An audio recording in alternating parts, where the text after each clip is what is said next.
अस्सलाम वालेकुम दोस्तों। आज 18 मई 2026 है और आज सुबह से अब तक इस वक्त शाम के तकरीबन 5:30 बजे में अब तक 28वीं तरमीम के हवाले से जितनी भी चह-मगोइयों पर मबनी सवालात हैं या लोगों के जो तबसरे हैं वो मुझे व्हाट्सअप पे भी बहुत ज़्यादा मौसूल हो रहे हैं, सोशल मीडिया पर या आम टीवी चैनल्स पर भी 28वीं तरमीम के हवाले से बहुत कुछ सुनने को मिल रहा है। लेकिन आज 18 मई 2026 को अगर ड्राइवर और कंडक्टर की सूरत में देखा जाए तो ड्राइवर 9 बनता है और कंडक्टर 6 बनता है। यानी आज के दिन के हवाले से इंटरनेशनल रिलेशंस के कंटेक्स्ट में, पाकिस्तान की फॉरेन पॉलिसी के कंटेक्स्ट में या फिर चाइना के कंटेक्स्ट में बहुत ज़्यादा डेवलपमेंट्स देखने को मिल रही हैं। यूएई के हवाले से या फिर आप चाइना को देख लें, वो भी 6 के नंबर पर आता है। तो इस हवाले से इंटरनेशनल रिलेशंस में बहुत ज़्यादा इन ममालिक की और ख़ास तौर पर पाकिस्तान के हवाले से बहुत ज़्यादा प्रेजेंस इस वक्त हाईलाइट हो रही है। फिर 9 और 6 जिसकी डेट ऑफ बर्थ में भी आ जाता है, हम उसको कहते हैं ना कि अगर वो अपने बर्थ कंट्री के अंदर 100 रुपया कमा रहा है तो वो 6 नंबर वाले ममालिक के अंदर अगर वो सेटलमेंट इख्तियार करे तो वो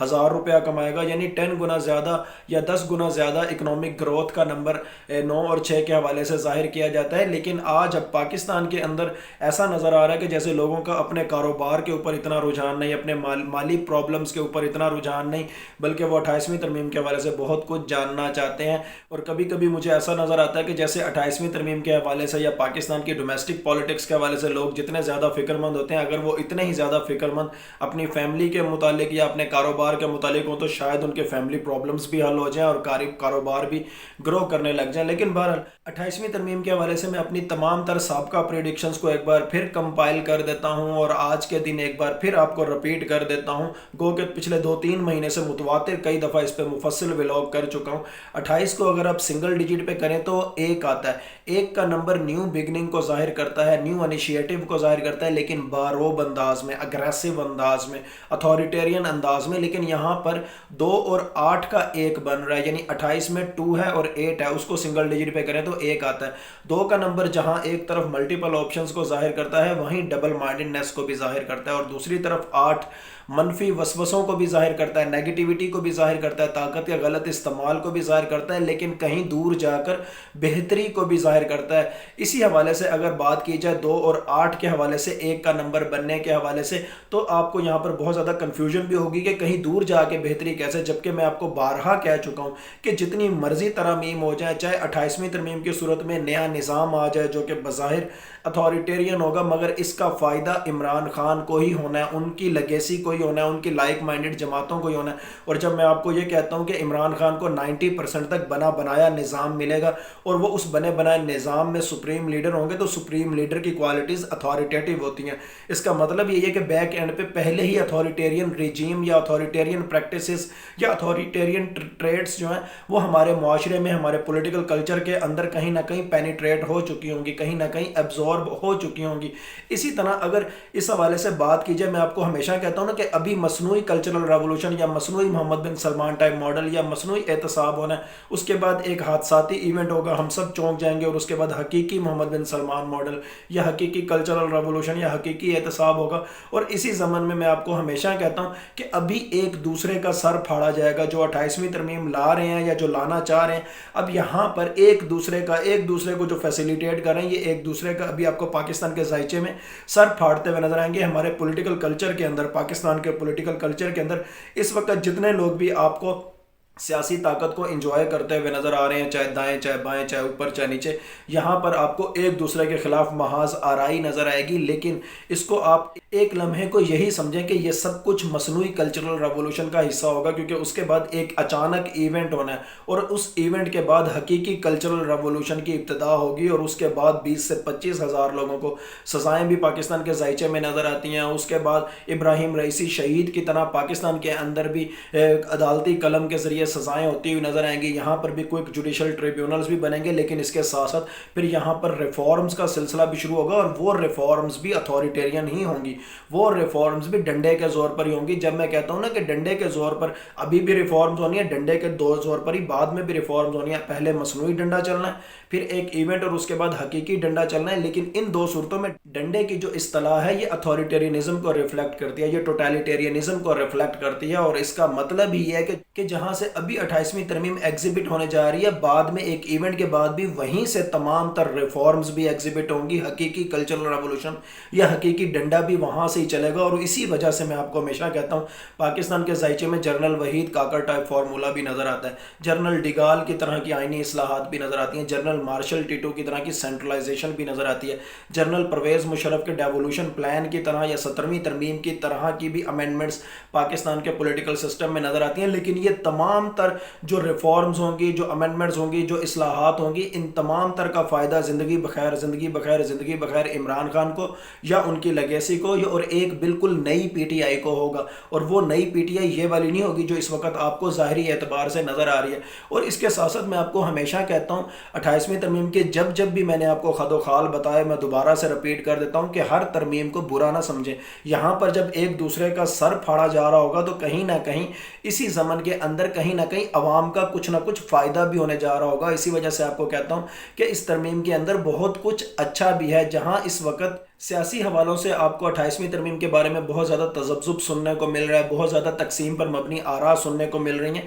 لیکن پاکستان کے حوالے سے اس ترمیم کے اندر کچھ نہ کچھ پازیٹیو بھی ہے۔ جہاں ایک طرف اتھارٹیرینزم ہے، وہاں کہیں نہ کہیں پازیٹیو بھی ہے، لیکن اس کا ادراک آپ کو اس وقت ہوگا جب ایک الیکشن ہوں گے، پاکستان کے سیکنڈ ٹرانسپیرنٹ الیکشن ہوں گے، اور اس کے اندر زندگی بخیر عمران خان، نئی پی ٹی آئی اور ان کی جو لائک مائنڈڈ جماعتیں ہیں یا جو ان کی لیگیسی ہے وہ اقتدار کے اندر جب آئیں گے، تب آپ کو پتہ چلے گا کہ یہ امینڈمنٹس کس طرح پاکستان کے لیے بہت زیادہ فائدہ مند ہونے جا رہی ہیں۔ وقتی طور پر آپ کو بالکل نہیں نظر آئے گا، وقتی طور پر آپ کو یہی نظر آ رہا ہوگا کہ شاید اتھارٹیرینزم پریکٹس ہونے جا رہا ہے، اور شاید اسی وجہ سے موجودہ جو ارباب اختیار ہیں ایک دوسرے کا سر پھاڑتے ہوئے نظر آ رہے ہیں، لیکن حقیقتاً کہیں نہ کہیں اس کے بہت زیادہ دور رس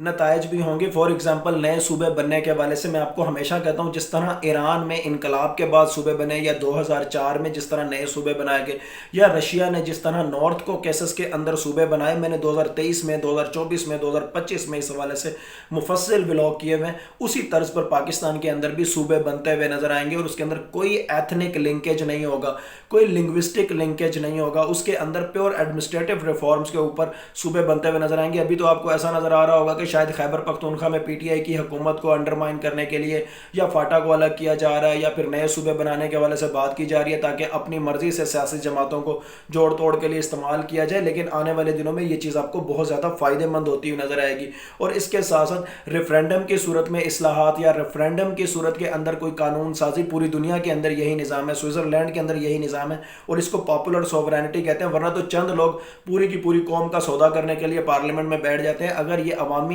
رائے عامہ کے اوپر اگر ریفرینڈم ہوتا ہے اور اس کی بیس پہ کوئی اصلاحات ہوتی ہیں تو یہ دی بیسٹ ہو جائے گا، اور بہت زیادہ دی بیسٹ ہو جائے گا۔ پھر این ایف سی ایوارڈ کے اندر تبدیلی یا تعلیم اور صحت کو مرکز کی طرف دیا جانا، یہ بھی بالکل ایسا ہی ہے کہ جس طرح 18ویں ترمیم کی صورت میں پاکستان کے اندر یوگوسلاوین ماڈل اپلائی کرنے کی کوشش کی گئی، پاکستان کو یوگوسلاویا بنا کر دنیا کے نقشے سے غائب کرنے کی کوشش کی گئی۔ اس وقت آپ خود دیکھیں یوگوسلاویا کے کتنے ملک بن چکے ہیں جو اس وقت دنیا کے نقشے پہ موجود ہیں، لیکن ایک عرصے تک یورپ کے اوپر راج کرنے والا یوگوسلاویا اب دنیا کے نقشے پر اگر نہیں ہے تو اس کے اندر بھی اس طرح کی ہی قانون سازیاں یا اس طرح کے ہی سینٹیمنٹس تھے جو 18ویں ترمیم کی صورت میں پاکستان میں اپلائی کیے جانے کی کوشش کی گئی، اور اگر وہ بھی ریورس ہوگا تو وہ بہت بیسٹ ہوگا، ورنہ تو پنجاب کی ایجوکیشن الگ، اور سندھ کی الگ، اور خیبر پختونخوا کی الگ، اور بلوچستان کی الگ، یہ تمام تر وہ ٹریڈس ہیں جو میں اپنے اسٹوڈنٹس کو بھی پڑھاتا ہوں، اور 28ویں ترمیم کے خلاف جب بھی کوئی ریسرچ ہونی ہوتی ہے میں ان کو ان حوالوں سے ضرور پڑھاتا بھی ہوں، گائیڈ بھی کرتا ہوں ایز اے سپروائزر۔ لیکن یہاں پر کچھ چیزیں اور بھی ہیں اور کچھ چیزیں نیگیٹو بھی ہیں۔ فار ایگزامپل معدنیات کے حوالے سے مرکز کے پاس اگر اختیار ہے تو یہ دی بیسٹ، ایرانی آئین کے اندر بھی ایسے ہی ہے کہ مرکز کے پاس اختیارات ہونے چاہیے، مرکز کو پتہ ہوتا ہے کہ کہاں پر کون سے منرلز کو ایکسٹریکٹ کرنے ہیں اور کن کو کیسے امپورٹ کرنا ہے۔ لیکن پاکستان کے اندر جہاں پر 28ویں ترمیم ڈرافٹ کی جا رہی ہے وہاں پر اس کے پیچھے کہیں نہ کہیں کوئی نہ کوئی لالچ، کوئی نہ کوئی گریڈ نظر آ رہا ہے، اور وہ لالچ کچھ اسی قسم کا ہے کہ جس طرح ڈونلڈ ٹرمپ کو اپنا ہم نوا بنانے کے لیے، ان سے تعریفیں حاصل کرنے کے لیے معدنیات کا لالچ دیا گیا، اسی طرح اب جے ڈی وینس کو بھی کچھ اسی قسم کے لالچ آفر کرنے کے لیے شاید کچھ لوگوں کو امریکہ بھی بھیجا گیا ہے، کچھ لوگوں کی اس حوالے سے ورکنگ کی بھی ان کو ہدایت کی گئی ہے، لیکن جے ڈی وینس یہاں پر بالکل بھی نہیں مانیں گے، اور اگر وہ امریکہ کے پریزیڈنٹ بنتے ہیں، کیونکہ جب ڈونلڈ ٹرمپ کو تاریخ میں پہلی دفعہ وائٹ ہاؤس سے دھکے مار کر نکالا جائے گا، اس حوالے سے بھی مفصل ولاگ کر چکا ہوں، تو اس کے بعد جے ڈی وینس پاکستان کے اندر کسی کے ہم نوا نہیں بنیں گے، بلکہ وہ پاپولر سوورینٹی اور عمران خان یا پبلک مینڈیٹ کے حوالے سے ہی بات کرتے ہوئے نظر آئیں گے۔ लेकिन इसके साथ साथ अब आज की तारीख के हवाले से 9 और 6 के कंटेक्स्ट में देखा जाए, आज की तारीख में ड्राइवर 9 है और कंडक्टर 6 है, और उस हवाले से देखा जाए अमेरिका की शरारतें इस वक्त सर पर खड़ी हुई हैं, अमेरिका की शरंगेज़ी इस वक्त सर पर खड़ी हुई है, यूएई और सऊदीया के हवाले से ड्रामे किए जा रहे हैं कि किसी तरह ईरान को इन्वॉल्व किया जाए इस जंग के अंदर, और ईरान पर इल्ज़ाम लगाया जाए कि वो सऊदीया और यूएई के ऊपर हमलों में मुलव्वस है। कभी ईरान की हिमायत याफ्ता मलेशिया को जो इराक के अंदर से, उसको भी इसके अंदर लिंक करने की कोशिश की जा रही है, लेकिन चाइना और रशिया की वजह से अभी तक ये लिंक प्रूव नहीं किया जा रहा। दर हकीकत अमेरिका और इजराइल मुकम्मल बहाना बनाने की कोशिश कर रहे हैं कि वो किसी तरह ईरान पर हमला करें, और इसी तनाजुर में यूएई के साथ साथ इंडिया का भी इसमें रोल बहुत ज़्यादा वाज़ेह तौर पर नज़र आ रहा है। और इस हवाले से मैं आपको हमेशा कह चुका हूँ ना कि अमेरिका ने एक शरारत की तो उसका बेड़ा भी गर्क होगा, उसके बेड़े भी गर्क होंगे, और अमरीकी शह पर इंडिया ने अगर कोई हमला किया तो एक ऑपरेशन बुनियानुल मरसूस और आपको नजर आएगा। और इसी दौरान में इंडिया, यूएई में दुबई और अबू धाबी और इजराइल, उनकी जानिब से अगर गवादर और चाबहार के जानिब कोई अग्रेशन करने की कोशिश की गई, क्योंकि न्यूमरोलॉजी के अंदर या जायचे के अंदर एक और ऑपरेशन बुनियानुल मरसूस दुबई और अबू धाबी के खिलाफ भी नजर आता है, तो उस जमन में आपको एक और ऑपरेशन बुनियानुल मरसूस भी नजर आएगा, यानी कि खित्ते में हलचल होने जा रही है। और आज 9 और 6 के कॉन्टेक्स्ट में साइफर के हवाले से भी आपने रियलाइजेशन देख ली, हकीकी खबरें भी देख ली। एक बहुत बड़ा एक जो राज था, जो किसी ज़माने कभी कहा जाता था कि साजिश हुई, या कभी कहा जाता था नहीं मुदाखलत हुई, या यही समझ नहीं आती थी साजिश मुदाखलत साजिश मुदाखलत। और उस दौरान के अंदर कभी अमेरिकन सफ़ीर को डिमार्च किया जाता था और कभी कहा जाता था डिमार्च भी नहीं किया जा रहा। तो अवाम बहुत ज़्यादा कन्फ्यूज़ थी कि आया पीटीआई वाले सच्चे हैं या पीटीआई के ख़िलाफ़ बोलने वाले सच्चे हैं। लेकिन आज अमेरिकन वेबसाइट के मुताबिक जो राज थे वो तमाम तर अफशा भी हो गए, और अब इसी वजह से भी ये जो फैक्टर्स हैं, ये तमाम तर फैक्टर्स, चाहे खित्ते के हवाले से, चाहे 9 और 6 के नंबर के हवाले से, चाहे साइफर के हवाले से, चाहे अमेरिकन शरंगेज़ी और इजरायली शरंगेज़ी, या दुबई और अबू धाबी की शरंगेज़ी, या इंडियन शरंगेज़ी, क्योंकि ये एक नेक्सस है। इसी ज़मन में और इसी दरमियान में 28वीं तरमीम के हवाले से और पाकिस्तान के अंदर सियासी अफरा तफरी मसनूई एतबार से पैदा करने के हवाले से, इन तमाम तर अवामिल को काउंटर करने के लिए कहीं ना कहीं डुडियाल की जानिब से, मीरपुर की जानिब से भी हलचल नज़र आती है, वहाँ के पानियों में भूचाल भी नज़र आता है, कहीं ना कहीं दरा खैबर से भी आंधी उठती हुई नज़र आती है। और ये तमाम तर आंधी, ये तमाम तर भूचाल पाकिस्तान के अंदर मसनूई कल्चरल रेवोल्यूशन को भी बहा कर ले जाएगा, और खित्ते के अंदर पाकिस्तान की हकीकी वैल्यू को भी एग्जिबिट कराएगा। और पाकिस्तान के अंदर कुछ लोग अपने मसलक या अपनी ज़ात के हवाले से बज़ाहिर आपको ईरान के साथ एसोसिएट नज़र आ रहे हैं, लेकिन अंदर खाने वो अपने आप को अमेरिकन हम नवा प्रूव करने में कोई कोशिश भी बाकी नहीं छोड़ने दे रहे। उनको, उनके हवाले से भी आपको तमाम तर अवामिल इस तरह से नज़र आएंगे कि ये भूचाल या ये आंधियाँ उनको भी ले डूबेंगी या उनको भी उड़ा के ले जाएंगी। लेकिन बहरहाल ये जो कुछ आपको बताया, डिप्लोमेटिक अंदाज में बताया, न्यूमरोलॉजिकली बताया, साइकोलिंग्विस्टिक एंड कोग्निटिव एनालिसिस के अकॉर्डिंग बताया, डिस्कोर्स एनालिसिस के अकॉर्डिंग बताया, स्टेट साइकोलॉजी के अकॉर्डिंग बताया। होता वही है जो अल्लाह ताला चाहते हैं, और अल्लाह ताला चाहें तो ये सब कुछ हो, अल्लाह ताला चाहें तो कुछ भी ना हो, अल्लाह ताला चाहें तो कुछ हो और कुछ ना हो। बिलाशुबह गैब का इल्म सिर्फ़ और सिर्फ अल्लाह ताला की ज़ात को है। Thank you so much.